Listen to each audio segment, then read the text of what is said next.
To our live stream.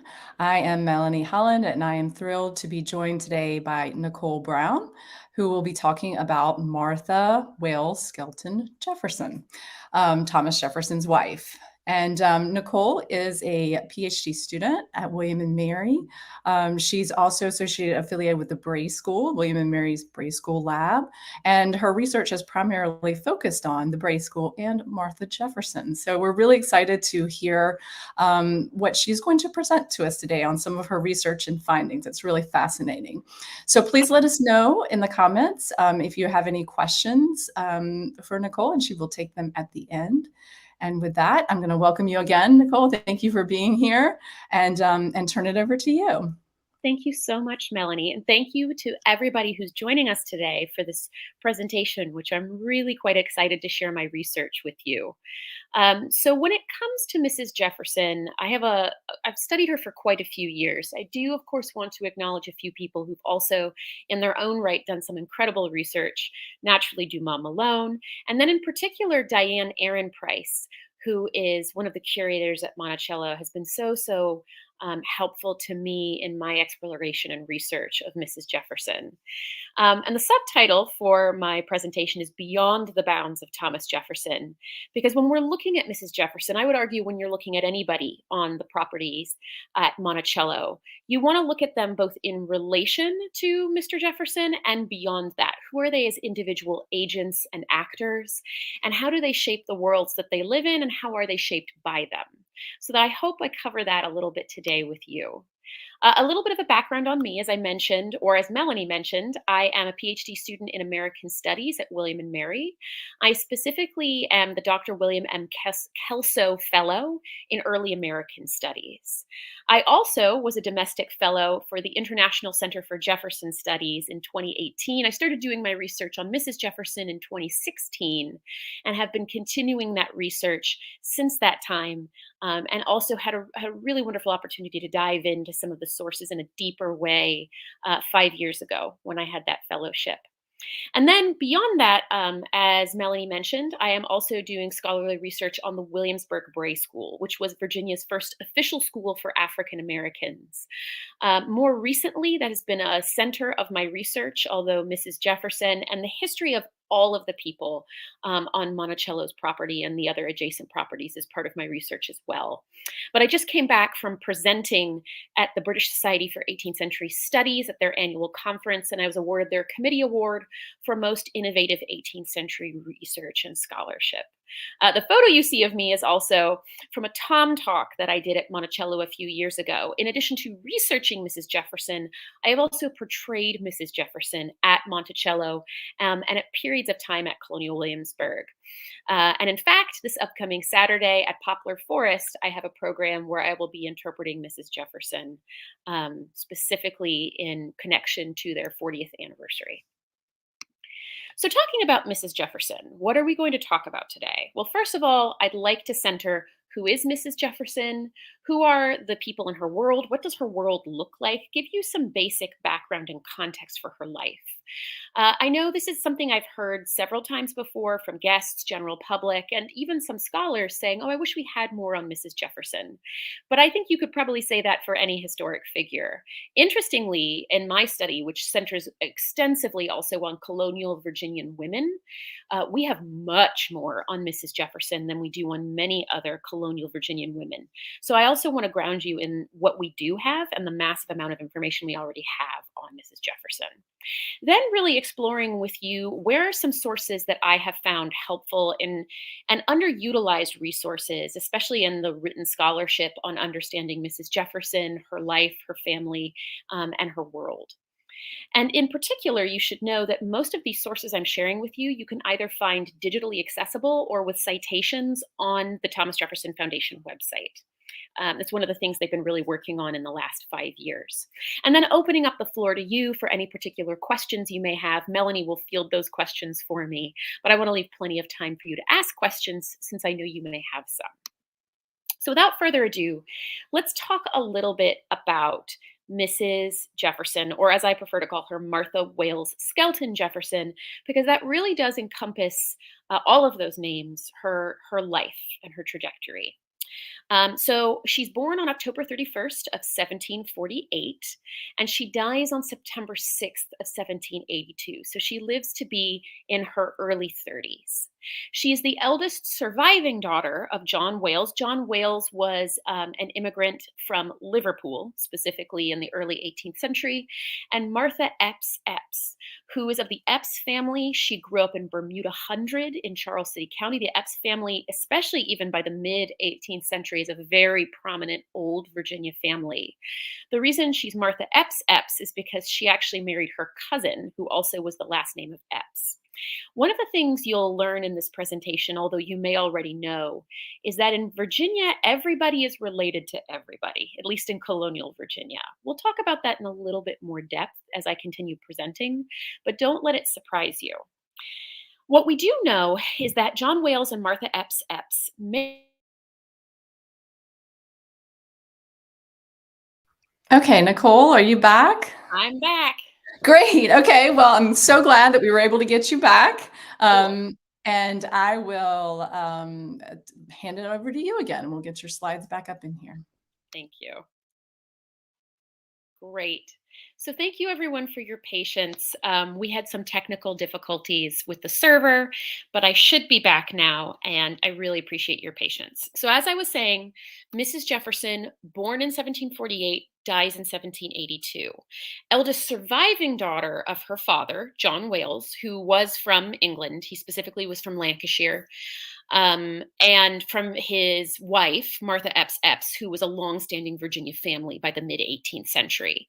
They did actually have two children, twins, before Mrs. Jefferson was born 2 years prior, a son and a daughter, but they died almost immediately after they were born.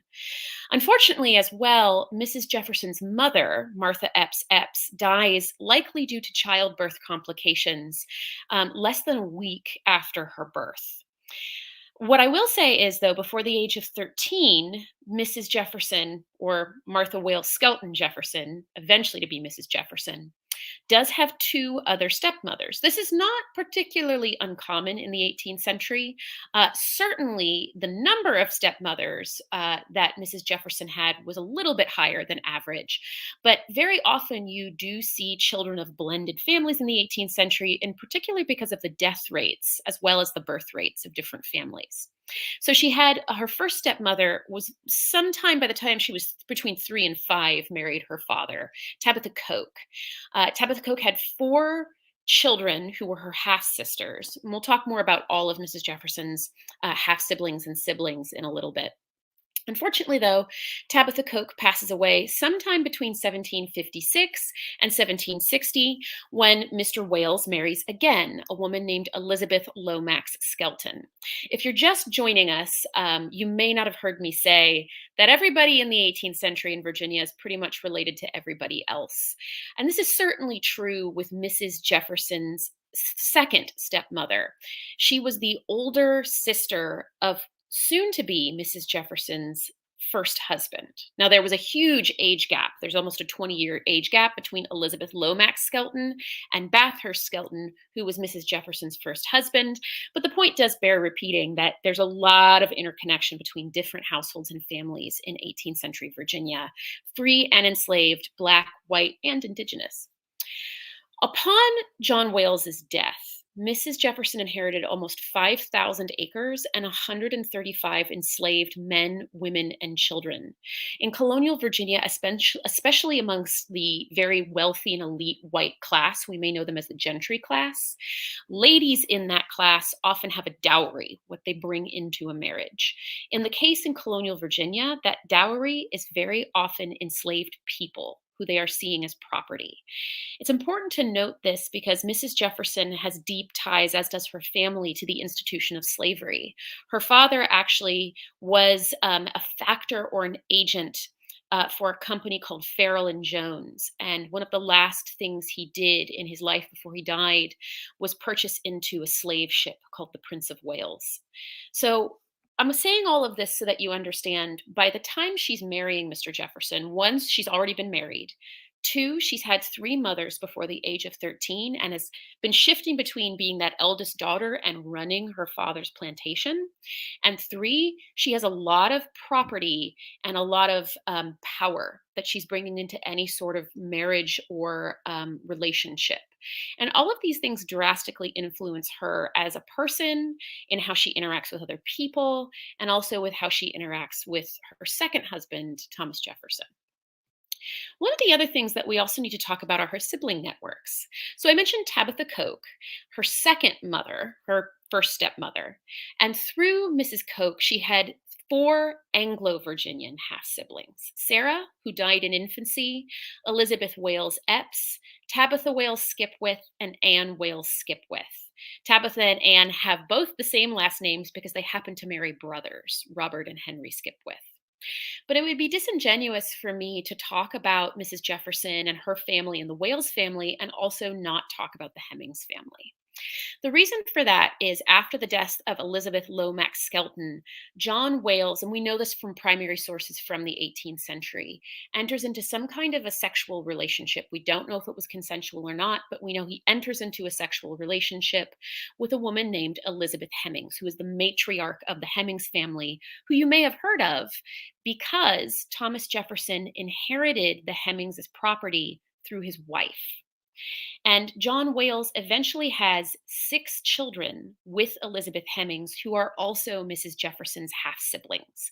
Yes, you may be familiar with Sally Hemings, but there were five other half siblings. Robert Hemmings, who serves as Thomas Jefferson's waiting man after Jupiter Evans. James Hemmings, who eventually becomes the cook and a very skilled cook on Monticello's property. Thenia Hemmings, who is a seamstress and works in the household and later moves to the Monroe household.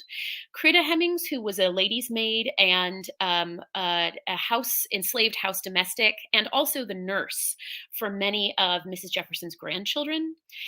Peter Hemmings, who also worked on the property as a master brewer and a cook. And then, of course, Sally Hemings, who worked as an enslaved lady's maid and also was living on the property at Monticello and had children with Thomas Jefferson.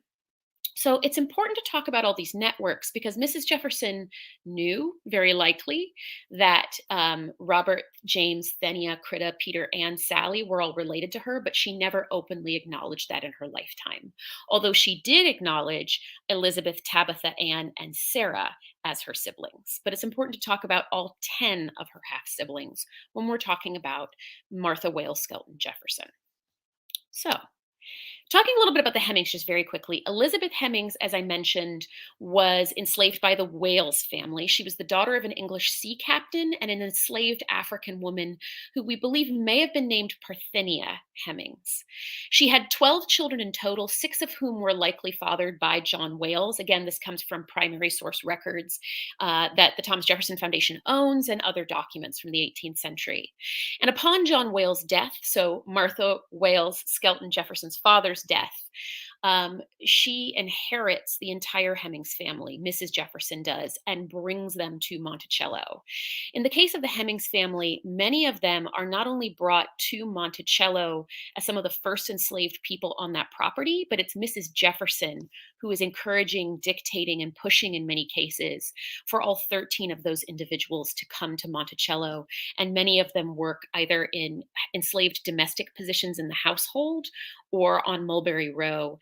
Nance, in particular, she was not likely Mrs. Jefferson's half sister, but was another child of Elizabeth Hemmings, ran the weaving shop actually at Monticello. So we can talk more about all of that. Obviously, we know that eventually Martha Wayles Skelton Jefferson marries Thomas Jefferson. She did have a husband prior to Thomas Jefferson, Bathurst Skelton, who I mentioned before. She marries Bathurst Skelton in 1766 when she's 18 years old, and he dies just 23 months after their marriage, leaving her a very, very young widow with an infant son named Jack Skelton, who we'll talk a little bit more about.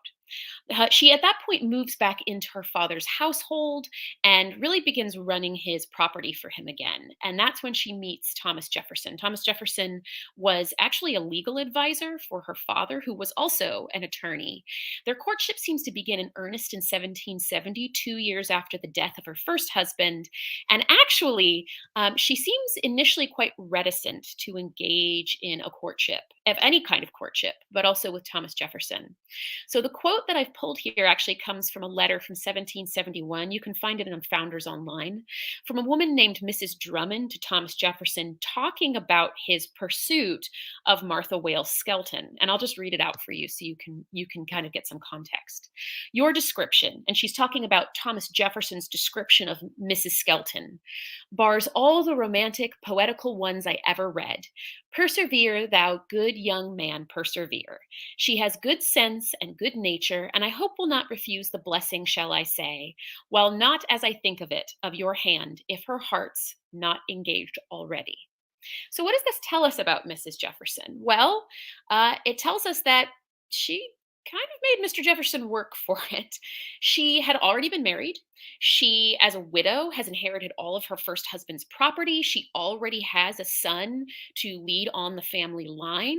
She's used to running her father's plantation property. She really doesn't have a lot of motivating reasons to want to get remarried. And so it appears that Thomas Jefferson actually pretty assertively pursues her and eventually wins her over to be married.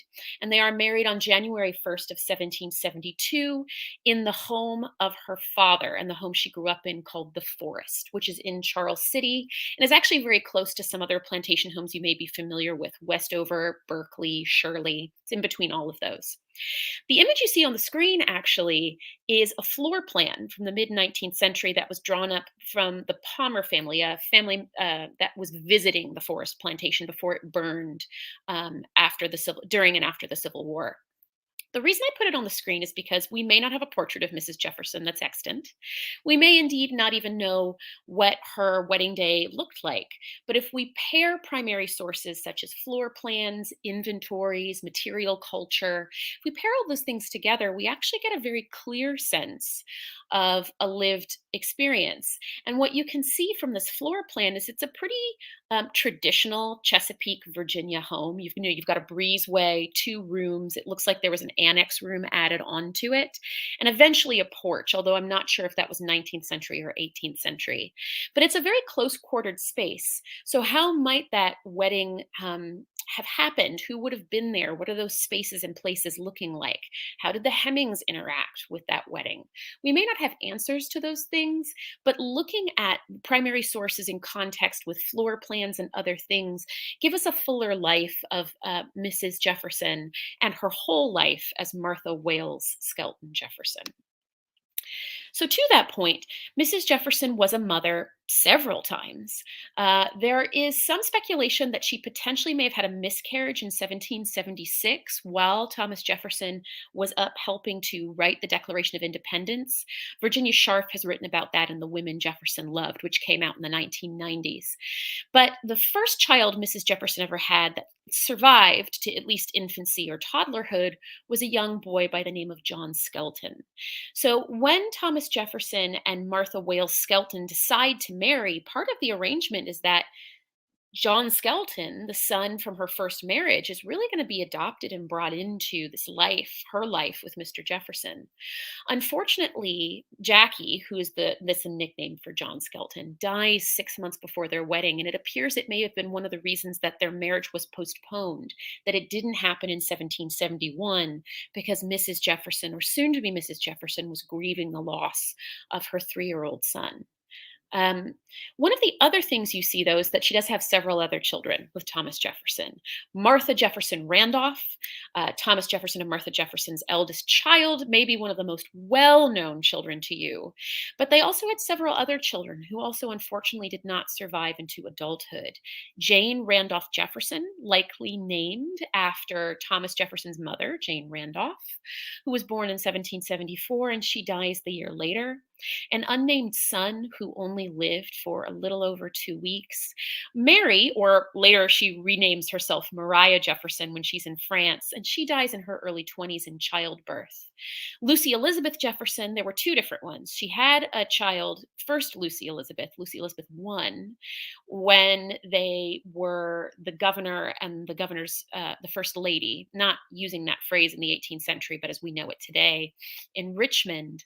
And unfortunately, Lucy Elizabeth dies while they're in Richmond as well. It's actually one of the only times you see in the General Assembly minute meetings for Virginia.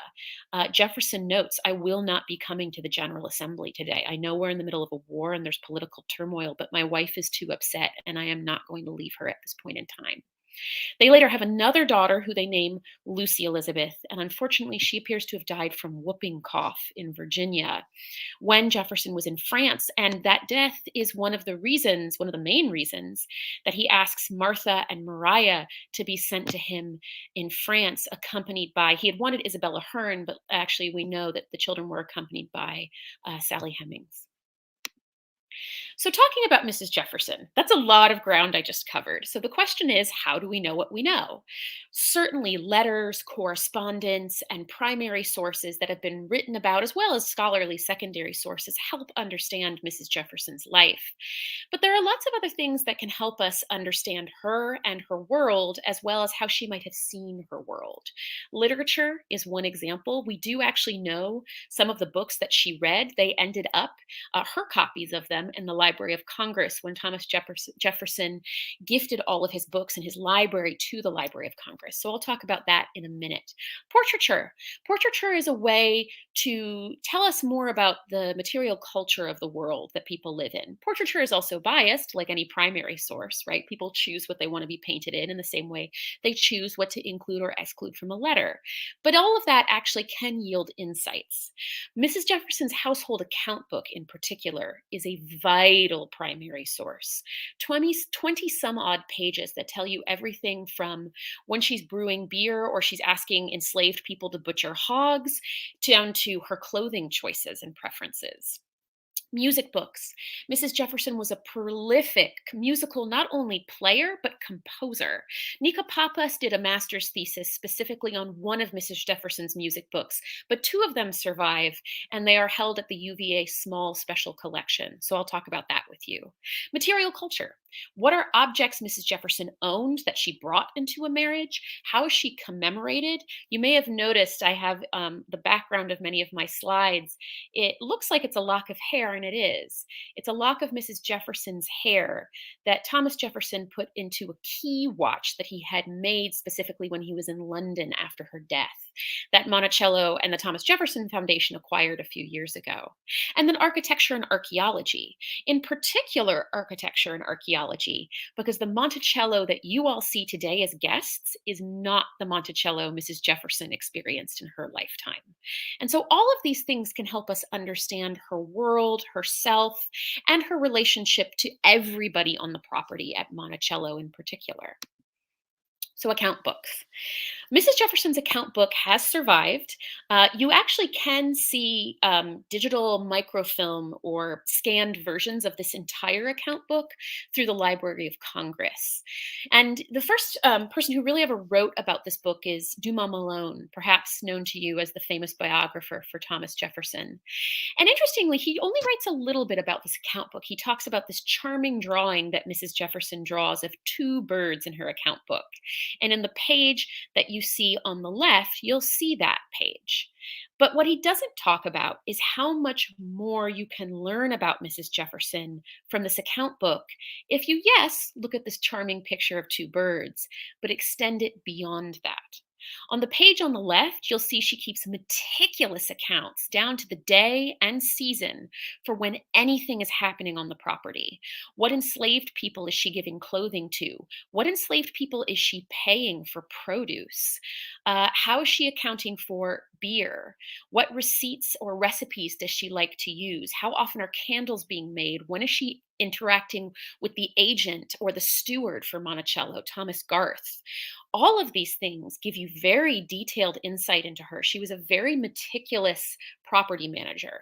And I say property manager because young gentry ladies in 18th century Virginia are expected to know how to run massive plantations.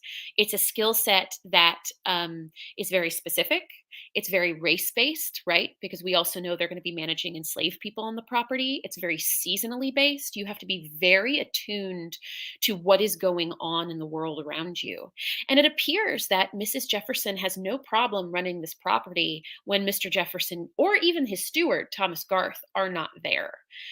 Detailed accounts on who is spinning what in the weaving shop. And in fact, the page that you see on the right is a detailed account down to colors of shoes and types of lace, entire clothing inventories for herself, Thomas Jefferson, and their eldest daughter, Patsy Jefferson, in 1777. So, right when they're in the middle of this wartime economy. And interestingly, I've been doing a great bit of research into these textiles because I've been starting to produce gowns or objects or material culture based off of what is in this inventory. You can also learn about this inventory by understanding the context for what is a dimity versus Virginia cloth. So I have had to familiarize myself with textile terms that we may not use today, but they did use in the 18th century. And clearly, Mrs. Jefferson is a very shrewd consumer of global goods. So let me explain what I mean by that. If you look at her clothing inventory, she's very specific in saying, I have these suits of clothes. A suit is usually a tucker, so a lace or silk sort of fringe on the edge of your gown and on the sleeves of your gown, usually a cap and sometimes an apron. And she mentions in particular, I have a suit of Brussels lace. Brussels lace is a very specific type of lace that's being done, a bobbin based lace in Belgium, usually done by young women in convents. It's an international good. It is very regionally specific, very meticulously detailed, and it shows she has very good taste, quite frankly, and understands the global market economy of what she wants in her clothes and how she wants to be dressed. So, the Brussels lace example you're seeing in front of you is from the Rijksmuseum in Amsterdam, and it is from the second half of the 18th century. So, very similar potentially to something Mrs. Jefferson would have owned. However, she's also acutely aware of political trends. So, during the American Revolution and prior to that, as early as the 1720s, you see people in Virginia beginning to produce what they call Virginia cloth, which is a homespun cloth, usually of cotton, sometimes of a linen cotton blend, that especially becomes popular amongst ultra elite during the Revolution because they're trying to show that they will consume goods at home rather than buying into an international world of goods. Obviously, there's some contradictions here in the sense of they're still importing things through the Dutch and the French, but it's hard to find excellent examples of Virginia cloth. So I am pulling specifically a Virginia cloth frock coat that is from Isle of Wight, Virginia. It's in the collection of the Colonial Williamsburg Foundation. You can look into it and learn more about the textiles specifically in their description. But she had everything ranging from Virginia cloth, which may have been for everyday use, may have been to make a political point. They're one of the few properties that really has enough enslaved individuals to be producing textiles. That's why they have a weaving shop at Monticello. So she might be saying something political about wearing this cloth. But we know it's in her inventory. So her textiles range from homespun Virginia cloth, 8 gowns of it actually, to Brussels lace from Belgium. We also see in her account books, she's very detailed about the types of clothing she's giving to enslaved people on the property. Jupiter Evans, who later becomes a coachman on the property and was Thomas Jefferson's manservant prior to Robert Hemmings. Detailed accounts of white shirts and exactly what kinds of stockings they have. So these account books really give you insight into what a meticulous account keeper she is and how aware she is of not only the consumption of goods, but is aware of enslaved people and her relationship to them on not just Monticello, but beyond that, looking at Tufton Farm, Shadwell Farm in Bedford County.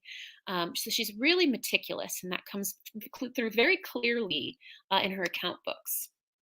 One of the books we also know that has survived in her collection is a book called The Adventures of Telemachus, or Telemachus, I should say, or L'Aventure de Télémaque, if I have pronounced it, although I have to confess I've probably butchered the French. The Adventures of Telemachus was a book written by Francois Fenelon, who was a tutor to the Bourbon sort of monarch dynasty in the early part of the 18th century. And he wrote this book specifically as a book that explores citizenship and democracy and government, Greek and Roman mythology for women and children.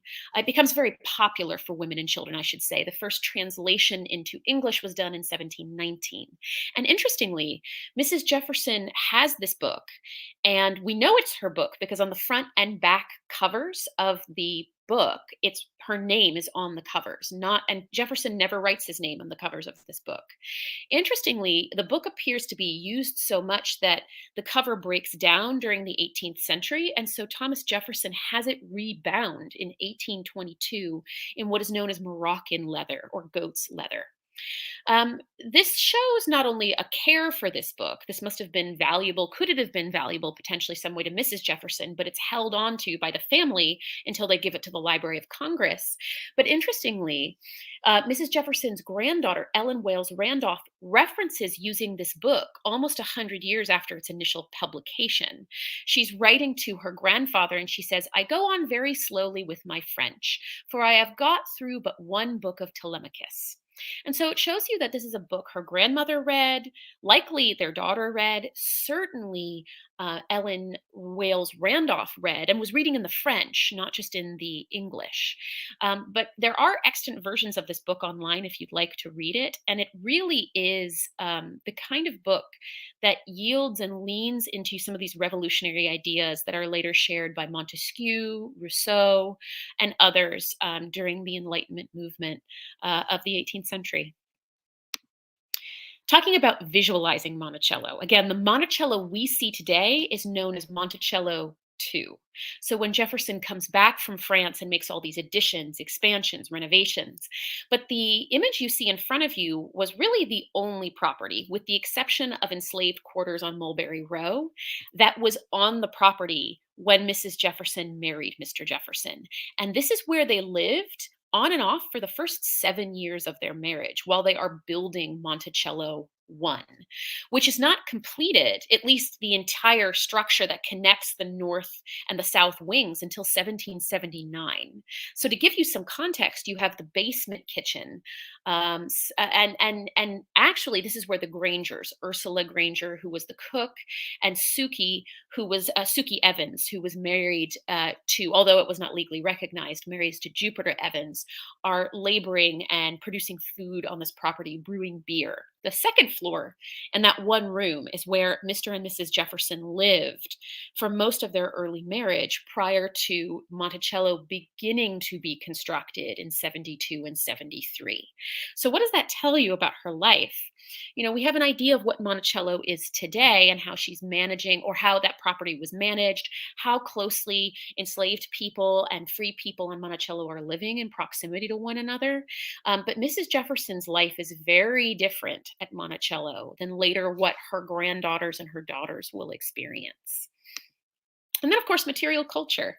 One of my favorite objects that is in the collection of the Thomas Jefferson Foundation are these silver salt spoons. In fact, much of the silver that Thomas Jefferson later uses in his later life was acquired from Mrs. Jefferson through her first marriage. It is the initials of her first husband and herself that are on these silver spoons. And we know later on, not every object, but several objects Jefferson actually melts down and then replaces with his initials.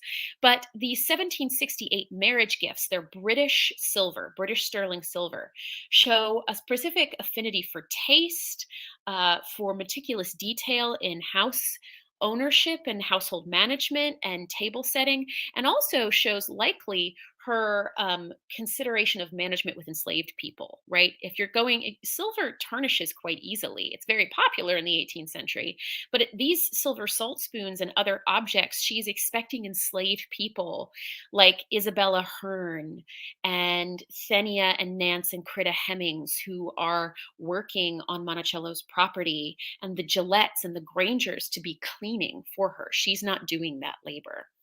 We also know, as I mentioned before, this watch key that Thomas Jefferson had specially commissioned with a lock of Mrs. Jefferson's hair after her death when he was in London in 1782.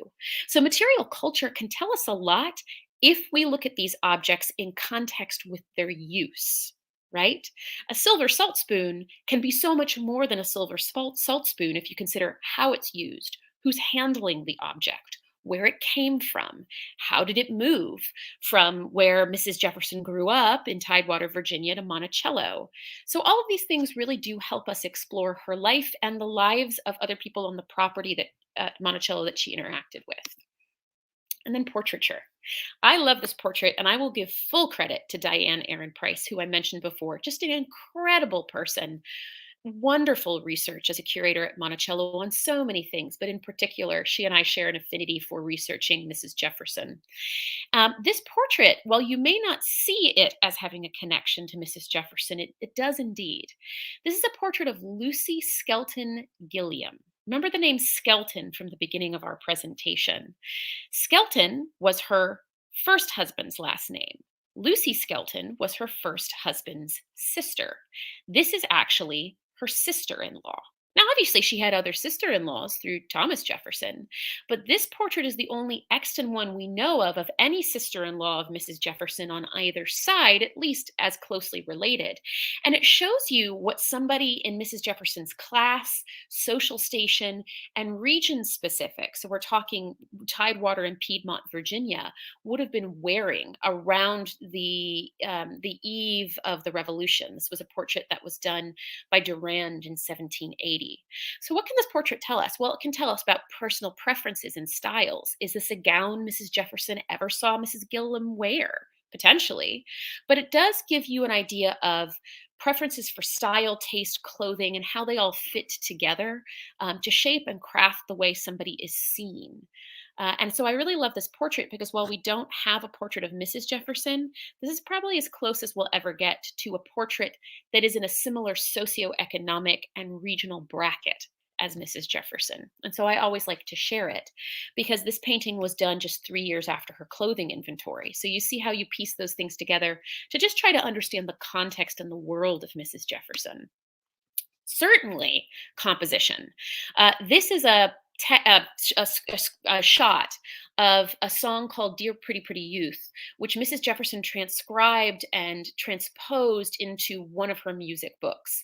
It's a song from Purcell's version of The Tempest. So Henry Purcell, early English composer in the late 17th, early 18th century, particularly known for his ballad operas, and he actually translated the Shakespeare's Tempest into a musical opera version in the late 17th, early 18th century, which is still very popular. The works of Purcell, Handel, and Bach all appear in Mrs. Jefferson's music books, as does the work of Corelli, who was an Italian composer and violinist that Jefferson was very fond of, Thomas Jefferson.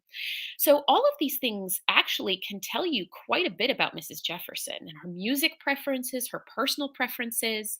I will say, from having been able to speak with Nico Papas, who is, again, a historian and researcher who's looked at the music books of Mrs. Jefferson and did actually play some of the pieces, Lady Southwold's Minuet, that Mrs. Jefferson composed. She's a very adroit musical composer in her own right, which just gives fullness then to all these context quotes for people describing Mrs. Jefferson and Mr. Jefferson as playing music together. She's equally proficient to Mr. Jefferson, and her records show that.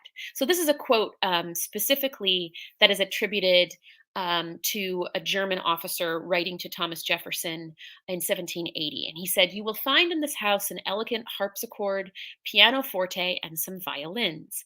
The former, Mrs. Jefferson," and by that he means the former, the harpsichord and the piano, "Mrs. Jefferson touches very skillfully, and who in all respects is a very agreeable, sensible, and accomplished lady."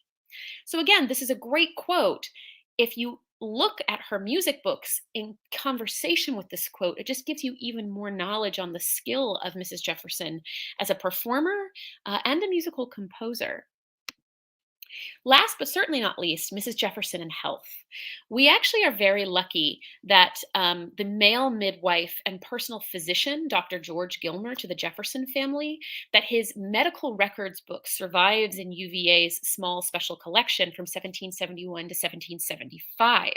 And there are numerous references to Mrs. Jefferson in these account books, as well as many enslaved people on Monticello's property and the children of Thomas and Martha Jefferson.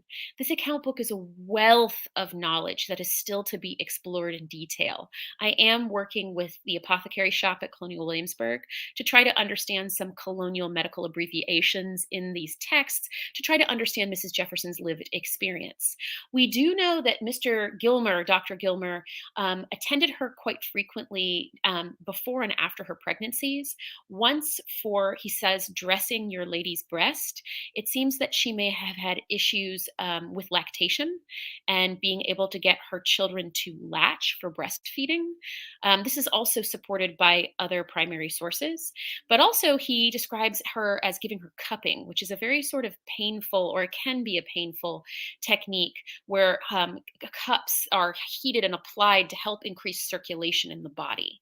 So again, still doing more research, but what's amazing is these medical records have not only survived, but if you know who you're looking for and you know where to look, you'll find quite a bit in there, not just about Mrs. Jefferson, but everybody on the property at Monticello in that early 1770 period. Last but certainly not least, Mrs. Jefferson's political activism.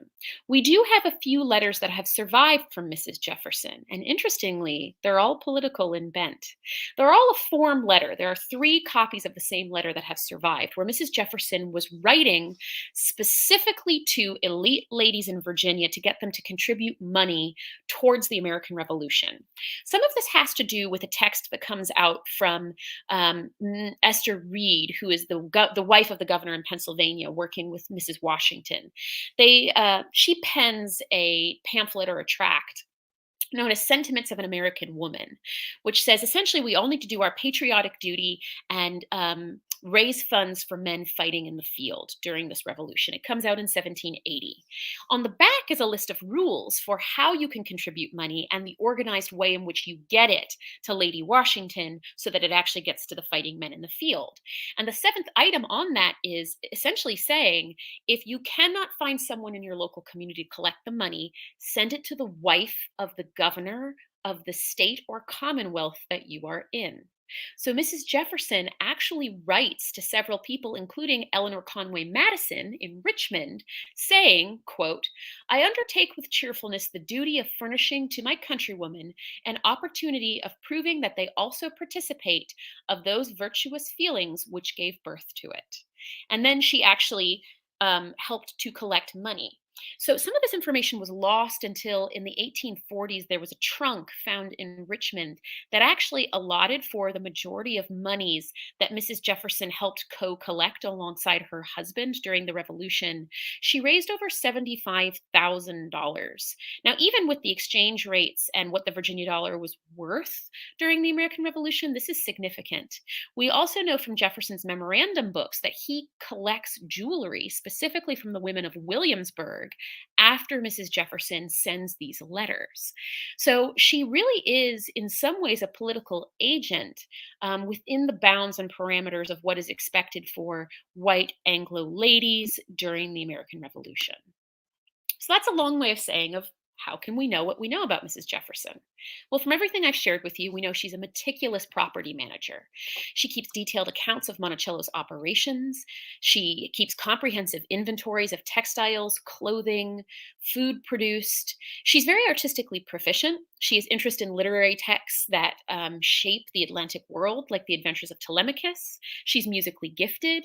But we also know simultaneously she is deeply invested in the institution of slavery. The majority of her dowry, the money she brought into the marriage, which actually she acquired from a prenuptial contract between her mother and her father, were people, enslaved Black chattel slaves. And what that means is that Mrs. Jefferson, from what all the research I've done, has a very different approach on slavery than Thomas Jefferson. She seems to be fully invested in the institution of slavery and perpetuating it. And we also know that of her 10 half siblings, 6 of them were people that she actually enslaved outright. And then she also was very politically savvy. She sent political letters to key Virginia gentrywomen, and she did generate significant financial contributions. This is a long way of saying this is just scratching the surface for all the research that I have on Mrs. Jefferson. I could probably spend an hour talking about each one of these categories, but I want to share it with you in this sense. What we know about Mrs. Jefferson, especially compared to other colonial Virginia women, is vast. We just have to consider from what perspective are we looking at it from? And consider that compared to many other colonial Virginians, anybody who is living on Monticello's property is usually very much more well documented or can be more well documented than a lot of other people in colonial Virginia.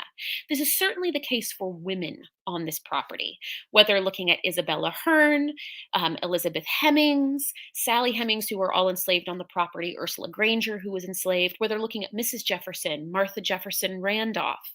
All of these women, there are many documents out there to help us understand their stories. And fortunately, as more of those documents get digitized and put online, and more people publish about them, it's easier for the public to get access to them. So, that being said, I want to thank you for letting me share with you. And I, in particular, would love to yield the floor to questions. So, Melanie is going to field some questions for me, and I will do my very best to answer them. Thank you, Nicole. That was fascinating. And like you said, you just barely touched the surface. I mean, I'm just amazed at the amount of research and time you have put into this subject. So thank you so much. Thank you for your presentation. We do have a couple of questions from the audience. Let me just scroll right back here. One viewer asked if there are any full-scale biographies of Martha Jefferson. There aren't really any full scale biographies that I would recommend, but there are 2 books that have sections that I'd recommend to you. The first one, interestingly, is part 1 of The Hemings of Monticello. Annette Gordon Reed did an unbelievable amount of research on Martha Wayles Skelton Jefferson and her father. Some of the best cited sources I have ever pulled from Mrs. Jefferson come from the first part of that book. And she did that because she said, well, to understand everybody on this property, I have to do research on everyone. Mhm. So, in fact, if you want to know about Mrs. Jefferson, the number 1 book I would recommend is The Hemings of Monticello. She talks so much about her life, her siblings' lives, the life of her father, her life in Williamsburg, and it's beautifully cited. The other book I'd recommend is Virginia Scharf's The Women Jefferson Loved. There's an entire section on Mrs. Jefferson in there, and particularly her relationship to a property in Goochland County called Elk Hill. If I had had time today, I would have talked an entire 2 hours about Elk Hill, but I would prefer for you to go straight to the source. And then, just so you know, I am working on a scholarly article that I would like to submit for publication in the next year or 2. So the idea is that I'm going to write up a 30-page scholarly article. I've been working on it for the last few years. It's gotten waylaid a little bit with some of my PhD work. And I'd like to submit it to a couple of different articles for consideration, or a couple different journals for consideration. You should also know that there's actually a lot on the Thomas Jefferson Foundation website. Mhm. Diane Aaron Price did a wonderful video on the watch key that the foundation acquired. There's a web page on Mrs. Jefferson that's very thorough. There's a web page on Elizabeth Hemings and John Wayles and George Gilmer, the doctor, all of whom cite the examples I've given you. So what I'd also recommend is that you take some time exploring the Thomas Jefferson Foundation website, because even though it may not say Martha Wayles Skelton Jefferson, if you look for people connected to her in her life, a lot of those sources will show you the interconnectivity that I showed today. Mhm. So, just so you know, Hemings of Monticello, Part 1, the chapters on Mrs. Jefferson in The Women Jefferson Loved, the Foundation's webpage, and stay tuned. Hopefully, I'll be writing more in future about Mrs. Jefferson and what I know. And also, if you visit the South Pavilion at Monticello, Mm, right. she is Mhm. centered on that particular pavilion. And there's a lot of wonderful interpretation that the curators of Monticello developed, specifically so when you visit the property, you can learn about her life. That's great. Thank you. And I very much look forward to your article. So this has just been fascinating. I know we're kind of hitting up on our time here. Maybe one more question is, do you see more of an opportunity to present Martha Jefferson at Monticello? I mean, we do have the South Pavilion that we interpret, and we talk about her a little bit, but do you see some of this research and some of the things that you've uncovered as kind of helping to reimagine Martha Jefferson at Yeah, Monticello? I hope so, and I think so. And I also think this is a testament to the Thomas Jefferson Foundation. Again, I was not the first person to begin research. I cannot say enough the work Diane Aaron Price has done on Mrs. Jefferson as one of the curators at Monticello is truly extraordinary, and she's been incredibly generous in sharing her knowledge with me. But also, this is where fellowships like the Domestic Fellowship at the International Center for Jefferson Studies is so helpful. The foundation is very encouraging of looking at multiple different perspectives and narratives on the mountaintop. And I would not have been able to do all the research I did without the International Center for Jefferson Studies, which is just down the road from Monticello proper, encouraging me to do that and saying, why don't you come for a month and look at everything we have? And let's see how we can tell the story together. So I hope that this will be a continuing relationship between me, Diane Aaron Price, all the curators at Monticello and their interpretive programming. But just know they're already doing a lot of work that is available and accessible for you today to find. And I think if nothing else, I hope in this presentation I've given you some avenues by which to understand Mrs. Jefferson that are already Mhm. out there for you. I just happen, because I study her quite a bit, to know exactly where to find them.